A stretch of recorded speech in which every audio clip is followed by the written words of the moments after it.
আসসালামু আলাইকুম। অসংখ্য ধন্যবাদ আঙ্কেল আপনাকে কথা বলার সুযোগ করে দেওয়ার জন্য। তো সর্বপ্রথমে জানতে চাচ্ছি আপনি কেমন আছেন? যাক, আল্লাহ পাক আপনাকে ভালো রেখেছে। তো আঙ্কেল আপনার নামটা জানতে পারি? মিজানুর রহমান। মিজানুর রহমান, সুন্দর একটি নাম আপনার, অত্যন্ত চমৎকার একটি নাম আপনার। তবে আঙ্কেল একটি কথা বলতে আমি বাধ্য হচ্ছি, সেটা হচ্ছে আপনার নাম শুনে এবং আপনাকে সামনাসামনি দেখে যেটা বোঝা যাচ্ছে আপনি প্রচণ্ড একটি সাহসী মানুষ।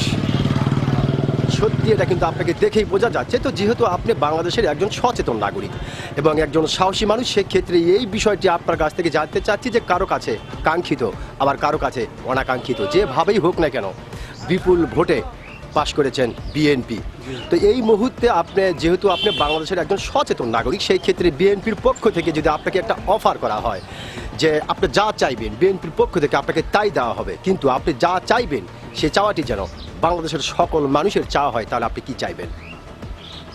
কি চাবো? জি, মানে আপনি যা চাইবেন সেই চাওয়াটি আপনি আমি সহ বাংলাদেশের সকল মানুষের যেন উপকার হয়। সুখে শান্তি থাকে, এই উপকার চাই, আর কি চাবো? জি জি সবাই যেন সুখে শান্তি বাস করতে পারি। জি জি, আমরা সবাই যেন সুখে শান্তিতে বাস করতে পারি, আগের মতো যেন সেই ধরনের ওই ধরনের যেন না হয়। না হয়। অসংখ্য ধন্যবাদ আপনাকে, অসংখ্য ধন্যবাদ। অত্যন্ত গুরুত্বপূর্ণ একটি বিষয় আপনি আলোচনা করেছেন। আপনি বলেছেন সবাই আমরা সুখে শান্তিতে থাকতে চাই, আগের মতো ঝামেলা যেন না হয়। আমি আশা করব আপনার এই গুরুত্বপূর্ণ কথাটি বাংলাদেশের সরকার আমলে নেবে। অসংখ্য ধন্যবাদ আপনাকে।